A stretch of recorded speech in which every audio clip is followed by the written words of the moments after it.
এটা কি করলো লাইলা? পেজ মামুনের গোপন তথ্য কিন্তু ভাইরাল করে দিচ্ছে লাইলা। তো অবশ্যই ভিডিওটা দেখতে হলে শেষ পর্যন্ত দেখতে হবে। তো কথা না বলে চলে যাবো আমরা সরাসরি স্ক্রিনে।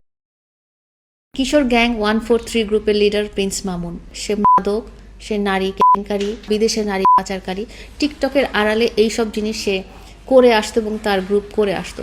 আমি আজকে এমন কিছু জিনিস বলবো যেটা আমি আসলে কখনো ভাবিনি যে ক্যামেরার সামনে আমি আসলে এগুলো প্রকাশ করব। তো আপনাদেরকে আমি বলতে চাই যে আপনাদের কাছে মামুন হঠাৎ করে ইমোশনাল কথাবার্তা দিয়ে খুব হিরো হয়ে গেল। একটা টাইমে আপনারাই ওকে নিয়ে অনেক ট্রল করতেন এবং তার আসল রূপগুলো ধরে তোলার চেষ্টা করেছেন। তো যারা ভুলে গেছেন ব্যাক টু 2020-2021 সালের কথা, তাদেরকে আমি মনে করিয়ে দিতে চাই কিশোর গ্যাং 143 গ্রুপের লিডার প্রিন্স মামুন এবং তার গ্রুপের নির্দেশে তার নির্দেশে বাংলাদেশে অনেক ধরনের অপরাধ সংঘটিত হয়ে আসছে। মাদক থেকে শুরু করে নারী পাচার, এই ধরনের যত রকম অন্ধকার জগতের যত রকম অপরাধ হওয়ার কথা তার লিডে তার গ্রুপের সদস্যরা করে আসছে। অনেকেই জানেন, সোশ্যাল মিডিয়াতে অনেকগুলোই প্রকাশ পেয়েছে।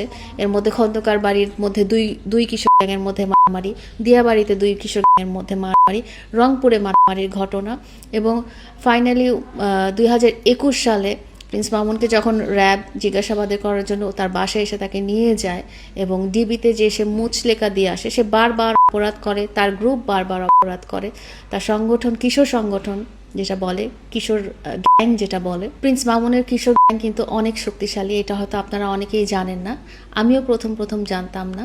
সে বারবার তার সুন্দর তো দর্শক শুনতে পারলেন লাইলার মুখ থেকে তাদের কথাগুলো। তো আসলে কতটুকু সত্য কতটুকু মিথ্যা জানি না। একটা সময় কিন্তু পিএস মামুন তার অনেক আপনজন ছিল, এখন হয়তো তার সাথে নাই দেখা সে এমনটা করতেছে এবং সোশ্যাল মিডিয়াতে উল্টা পাল্টা এসে বলতেছে। তো অবশ্যই আপনাদের মতামত জানাবেন যে কথাগুলো কতটুকু সঠিক।